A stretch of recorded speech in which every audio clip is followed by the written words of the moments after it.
welcome back to DIY Boomboxes in Texas. My name is Phil, your host. This is part 2 of a 50 caliber ammo box boombox that I'm doing. It's going to have AC power and battery power with a Droke amplifier. Now, if you haven't seen part 1, I suggest you go and look for part 1 of the beginning of this build so you can keep up with where we are. And if you've already seen part 1, this is coming to see part 2, welcome back. And let me show you what we got done so far. We have all of our holes drilled, and I decided to make a little bit of a change here. Originally I was going to have the amplifier knob down here sticking out, but then I started thinking that it could get damaged or knocked off since it's sticking out. So what I did was I'm going to have the knob right here in the front by the speakers, which makes more sense anyway. This way you have the volume control right up here, something you're going to mess with all the time. And I'm going to go ahead and put the power switch up here and the switch for the USB port and the other stuff down here, something you don't really need all the way, and also do more flush fitting. And of course you can see we got the holes drilled out for the speakers, nice clean holes. And if you saw the first video, you saw how we laid everything out. So it's going to look really good. And like I said, the knob is going to be right here between the speakers, which I think is a good spot for it.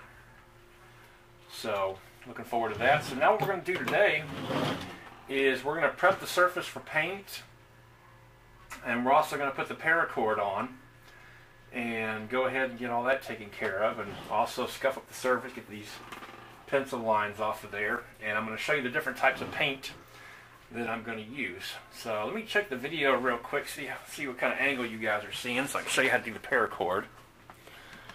And let me tell you what, let me move the camera just a little bit here. Oh, come on now. Let me, just a second here. Okay. This will make the blooper reel, won't it? Okay, there we go. Now you can see it a little bit better. And I'm hoping I won't be blocking the camera too much. Let me get my foot back over here. Alright, well, I'm going to do is show you now how to do the paracord. Now what you're going to need to do is get yourself a roll of paracord. And what I've learned through trial and error, to wrap a handle like this, you need about 13 feet. So from my tip of my one finger to tip of the other is 6 feet, so I measured out 2 arm lengths plus a little extra, but you can use a tape measure. But 13 feet is a pretty good rule of measurement. Now the other thing is, when you do cut it, you're going to need to take a lighter or a match and melt off the tip so it doesn't fray on you. And I kind of sharpen the tip up a little bit to kind of make it easier to go back and forth. Now the reason we're putting the paracord on here is because the handle will rattle really bad. Now you could probably glue the handle in place like this and hopefully keep it from moving around. But also the paracord makes it a lot more comfortable to carry around as well, and it makes it look pretty cool. So let me show you the way to start. Is go ahead and start with your loop down there, and you want to make a loop that goes the full length, actually a little bit longer than the handle, just like that. So go ahead and start with your loop like that. And go ahead and raise up the one side you're working on. It doesn't matter if the other side is up. Just make sure you got that loop going past this side and the tail coming past this side. That's very important. You're going to see why at the very end. So there we have our loop. Kind of hold it in place. Now the hard part is just getting it started. So go ahead and thread your cord underneath, and this is going to take a few minutes. So alright, there's the first wrap, and kind of bring it over, and again try to hold it in place. Like I said, once you get going, it goes pretty fast. Just these first couple of wraps are one of the hardest. So go ahead and wrap it underneath again, and again try to keep that your loop going over here, and go ahead and pull it back through. Now what you're going to try to do here is see how it's tucked under like this, and we have our loop. Again, you want your loop has to go past this point here, but not too far. So you want to pull it back just a little bit, and then go ahead and try to pull that right there as tight as you can get it. Not too terribly tight, just a good snug. Go ahead and double check your length, and that's your first loop. Now we're going to go ahead and go back underneath again with your second one, and we're going to go ahead and pull that just like that. Kind of push down a little bit, keep it, you know, close together. And again, you're going to make sure you have that tail sticking out. Now I go ahead and pop up the side I'm working on because you want it to stay up. And we're going to go ahead and keep going here. Now I'm not going to film the whole process. I'm just going to do about halfway so you guys can get an idea of what I'm doing. Okay, there's the third one. Again, kind of pull it a little bit snug, and we're going to keep going. So while I'm doing this, just wanted to tell you guys thanks for watching my videos. I have over 300 subscribers, and in case some of you are wondering, some people might be wondering how I ever got into this in the first place. Well, it's kind of funny. I got into this totally by accident. Okay, let me pause here for a minute. You can see we're slowly going up the loop here. I've always loved radio and boom boxes. I had a boom box when I was a teenager. Loved listening to. I always loved radio, especially talk radio. So I listened to the radio to go to sleep at night, and I had a bookshelf system I bought on Craigslist that I was listening to, and I even found a couple of them by the dumpster somebody threw away that still worked. Now let me see if we can just get one more loop under here real quick. Sometimes you may need to get a pair of pliers or something to get this last one in there. It's trying. There we go. Okay, that's going to be the last one we go underneath with. Alright, kind of pull it snug. Now what you're going to do is go ahead and make sure your handle is up, and we're going to go underneath the handle. Just like that. See, now we're making a transition to go around the handle, and that's the whole point of wrapping this, is we want to keep the handle in the up position. So this goes a little bit easier, and again, just kind of push it down a little bit and try to keep it looking even. So see, I'm putting a lot of tension on that, and I'm trying to bring it down just a little bit to try to make it look nice. And go ahead and pull it back through. There we go. I see it's starting to look pretty good. And I'm going to go ahead and keep going here, and go ahead and, as you can see there, pull it back through. Make sure your loop stays up there, and kind of pull back a little bit there. Just make sure your loop is still going all the way, and try to keep pressure on that. Alright, we're going to go back around. Anyway, well, my boombox, or I should say my bookshelf radio, started going out. The tuner was going out. So I went on Craigslist again, looking for another box. I went to Best Buy. I went to Walmart. I just couldn't find anything I liked, especially since a lot of the radios nowadays don't even come with AM, pardon me. There's nobody listening to AM much anymore, but I still do. So I decided, I used to do this in high school. I used to build speaker systems and put in car radios and stuff, and I said, I bet you I could build me one. So I wasn't sure what I was going to make it out of. Ammo box never crossed my mind in the beginning, but I thought, what about a toolbox? So I went out searching for the best toolbox, and I looked around and around with the Harbor Freight, Lowe's, and went to Home Depot, and I found this steel toolbox. It looked really, really nice. Had good sides on it, nice and flat. And I thought, man, that would make a really, really good box. So that's what I did. Alright, ladies and gentlemen, I'm going to show you I say ladies because we do have some lady builders out there, and also some ladies subscribe to my channel. So I want to say hi to all the ladies out there. I have one lady on my Facebook page, I Love All Things Radio, who's doing an amazing job. She just started building, and we've helped her out, and that's one reason to join our page, is we'll be happy to help you.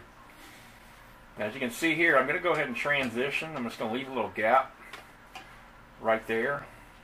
I mean, I could try to do one more, but see, it's really not going to want to hook on there. So we're going to go ahead and now start going over the top. Just leave that little piece like that. And go ahead and come back over. That's why I kind of left the bottom black. It kind of shows through a little bit. It'll match the speakers. It'll look pretty good. Go ahead and pull that snug. And go ahead and wrap this around. So anyway, she's doing really great. She's already built several coolers that look absolutely fantastic. I'm so proud of her work. And I love all the people's work. So I love seeing your work. So please join my Facebook page and post your builds, man. I love this stuff. I think it's totally awesome. So anyway, I'm just going to keep wrapping away here. Alright guys, I know this is going to get boring watching me just wrap this cord around here, so what I'm going to do is, when I get close to the end here, I'm going to go ahead and turn the camera back on and show you guys how we're going to finish the end and how you finish this wrap. So I'll be back once I get this down to here, and I'll show you guys how to finish. So I'll see you in a minute. Okay, ladies and gentlemen, you can see that I've got the wrap all the way down to here, and you can see I got it pulled through, and I might be able to get, no, that's as far as it's going to go. So now let me show you what you do once you get to this point right here. What you're going to do is you're going to take the tail and you're going to tuck it underneath that loop right there. Okay, now after you do that, you're going to start pulling on this end right here. And you're actually going to pull that tight, just like that. See how that sucks that in? Now, all you have to do is, you have a little end sticking off, is take you a razor blade or an X-Acto knife and go ahead and just trim that little end off right there. Do the same to the other side right here. That's it. Throw the excess away. And now your handle is nice and wrapped.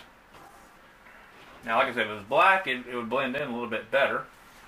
But let me see here how we're looking on the camera. Okay. Like I said, the top of this is going to be white. The body's going to be red. So I wanted the silver to kind of be something a little bit different. So now we're going to get it ready for paint. So what we need to do is we need to scuff up the surface real quick. So the best way to do that is get you a green Scotch-Brite pad and just kind of go in one direction, because you don't want to have a lot of swirl marks on here. And so just kind of pull it all in the same direction, and this is going to give your paint something to stick to. It'll also take that UV coating off of there. So let's go ahead and see how it's nice and shiny. What that is, that's a UV coating they put on there, especially on the plastic, to protect the paint. But regular other paint does not like to stick to that. So we're going to go ahead and hit all the surfaces. Now I'm going to paint the lid separately, so I'm going to take the lid off and paint it separately from the box. I'm going to go ahead and do that right now. Go ahead and take the lid off and make sure I got all the surfaces really, really good, especially the hinges, because you are going to paint the hinges. And go ahead and get this side. Like I said, this will give it some tooth to bite into for the paint. And make sure you get all the bars and everything that you're going to paint. I'm going to put that aside. And let's go ahead and just scuff up the surface here. And let's go ahead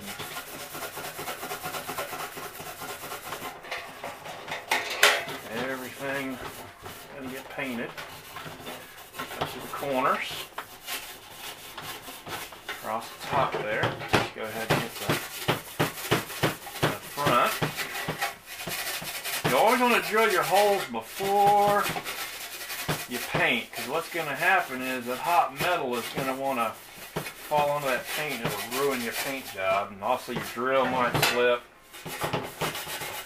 something like that. We're also getting rid of all those pencil marks. Again, don't forget the hinges.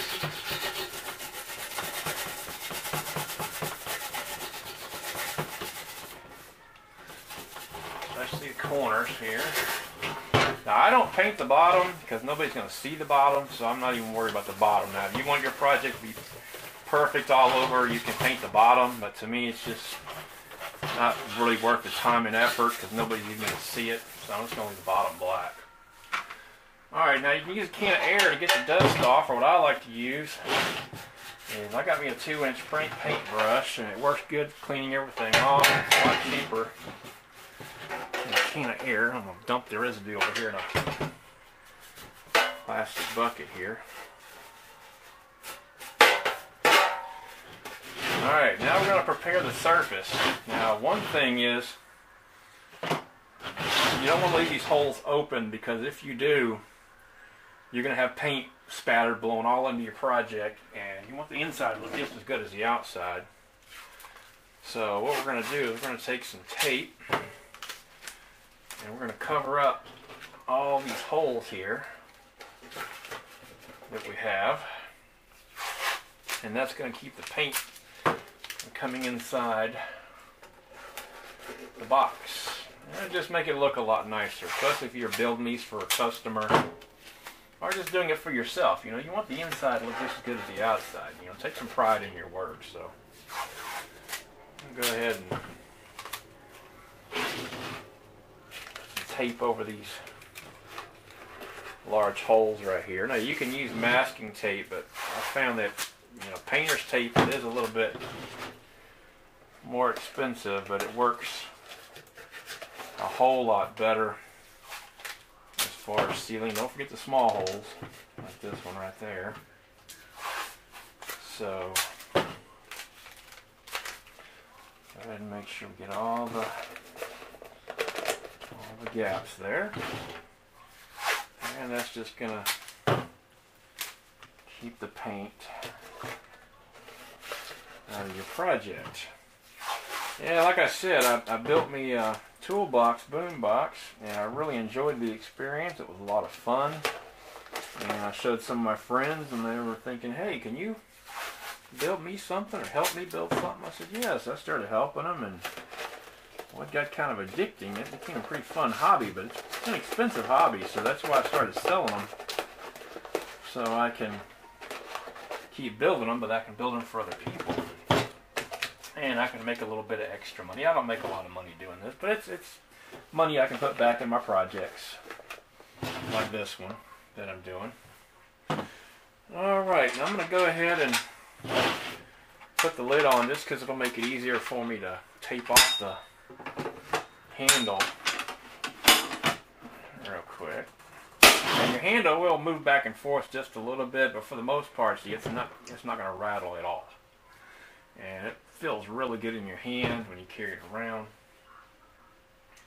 So let me go ahead and get some more painter's tape here, and we'll go ahead and start wrapping this handle up. And I make it look really nice. Make sure you overlap your seams really, really well so you don't get any bleed over paint from the paint. I'm not going to try to spray directly on the handle itself, but it can happen. So that's going to be kind of tricky taping around these edges here. I've never quite wrapped it before, but again, last time it scratched my paint when I was trying to wrap it. So I'm just trying something different. Now the nice thing is, if you do paint on your cord, you can always take it off and rewrap it. So it's not like it's the end of the world if you happen to get some paint on your paracord. So don't freak out if that happens. Like I said, you can just always rewrap it. I mean, it took me maybe a total of 10 minutes, maybe 15 minutes to wrap it. Of course, this is probably my fourth one that I've wrapped. So once you do it a few times, it becomes old hat.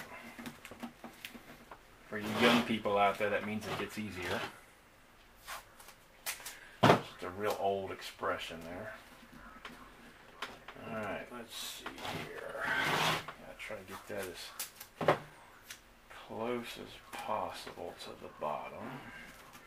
And I don't know how successful we're going to be, but we're going to try.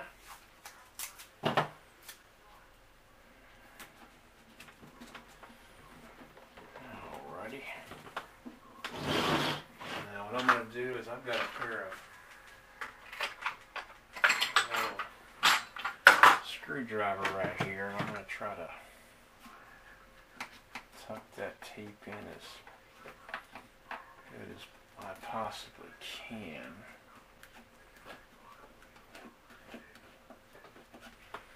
Alright, let's see what we got going on this side here. Got a little bit facing out. Like I said, I have over 300 subscribers now, and I thank every one of you guys who have subscribed to my channel. I'm having a ball, and I started out with 6 subscribers, and I think every one of them was a close friend of mine that just felt sorry for me. Now I've got subscribers from all over the world. I've heard from people from Australia, from Indonesia, of course all over the United States, and I've actually sold quite a few of these boom boxes. I now have them in, including my home state of Texas, I have them in 6 different states. And I still can't believe that myself. I still just find that absolutely amazing. Absolutely amazing. Alright guys, I think that looks pretty good. Alright, let me try to get the dust off it again real quick, and I'll be right back and I'll show you the paint that I'm going to use. Okay everybody, I'm back, and let me show you what we have here, how we're going to paint this surface. The most important part of any paint job is preparing the surface, and especially when you're painting plastic, but metal as well. What I start with this adhesion promoter, and what this is this is like glue for paint, and especially if you're painting plastic, because what this does is it's alcohol based. So when you spray it on, the alcohol evaporates and it leaves this real sticky residue that paint will stick to. It's not sticky to the touch, but it's great for paint. So you put this on, and you need to wait at least 10 minutes, or no more than 10 minutes. So I wait about 10 minutes so the alcohol can evaporate. And once the alcohol is evaporated off this, I go ahead and use primer. And you always want to use a really good primer. Now, if I was going to be painting like a bright color or something, normally I would use white primer, but I'm using gray, especially a flat gray, because I'm going to be using white and I need to be able to see where I was before, and it just makes it a whole lot easier. And I do get some good colors from this gray primer. It's by Rust-Oleum. I get it from Home Depot. Now this, they don't sell the adhesion promoter Home Depot. You can either order this online, or I got it from Advanced Auto Parts. So most of your auto parts places are going to have it. So anyway, here's what we're going to paint with. This is going to be the body right here. This is apple red. This is the same red I used if you saw me do the Buffalo Bills video, and if you haven't seen that one, you ought to go check that one out. I just really like this red because I want this one to look kind of like a Fender Stratocaster guitar, and I've always seen them as red and white. I believe the one Jimi Hendrix might have played was red and white. So this is the red that I chose, a gloss red. It's called apple red. Now for the lid, I didn't want to go with just plain white. I wanted something that I don't know, had a different look to it. I bought an ivory, but I really didn't like the ivory, but I found this one here. This is almost, it's called a metallic white, or it's called pearl mist, and it's got this pearl look to it, and it's got a little bit of a texture look to it. And I think it looks really good with the red. I just really like the way it looks. So that's what I'm going to go with. So I'm not going to videotape myself painting. I've done that before in my other videos. So if you search my videos, you'll see how to paint a project. So there's no reason for me to videotape this process. So what I'm going to do next week is I'm going to shoot another video showing you how to hook up all the wiring to bench test everything, especially with the relay. And after that, I'll show you how to hook everything up and we'll finish this project. So you're going to see another video with a cooler after this one, so don't worry, I didn't forget my videos. It's just that once I paint this, that's another thing, is you need to let the paint sit for 5 to 7 days minimum. Now you can paint 24 hours after you put the primer on. The primer dries in 24 hours, but you need to let the paint sit for at least 5 days. The reason I say that is because unlike painting wood or some sort of porous surface, the metal does not absorb the moisture in the paint, so the paint has to completely dry, and the paint will not completely dry until at least 5 days. If you're going to put a clear coat on it, you need to let the paint dry for 7 days. If not, your paint will wrinkle. Ask me how I know. So thanks guys for watching. This video will be up probably tonight. The other video should be coming up on right now that you've probably seen before.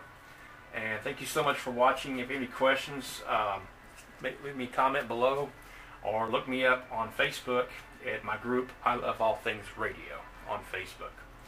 And before we go, let me grab Mr. Duke here. Hello, Duke. Everybody's probably wondering where Duke is. Duke is right here. He said, good morning. It's Saturday. Well, actually Saturday afternoon at 1 o'clock. We started this Saturday morning, didn't we, Duke? And he's enjoying his weekend, and he's having a good time. So, Duke wanted to say hi. Say hi, Duke.